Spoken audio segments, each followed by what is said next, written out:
اللي هي بيد خشب وبتكون متينة يعني، او الخامة دي بالذات يعني بتكون متينة عن اي حاجة تانية يعني.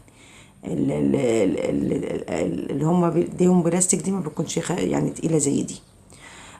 جبت برضو تاني اللي هي الماسك ده، انا كنت افتكره من هنا ماسك سيليكون، بس هو ماسك يعني ستانلس قوي ومستورد، وكان سعره برضو فوجئت بسعر لقيتها ب185 جنيه.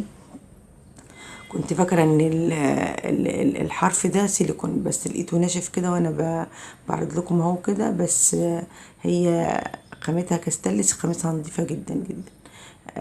ولقيت برضو زي ما بقول لكم كده ان هي كانت 185 جنيه. جبت برضو اللي هي المعايير دي معايير برضو طلعت ترندي قوي، وكان في منها برضو اشكال كتيرة يعني الوانها، بس انا اخترت اللون الاسود. هي طبعا ايه زي ما بوريكم كده ايه، معالق وكبات. يعني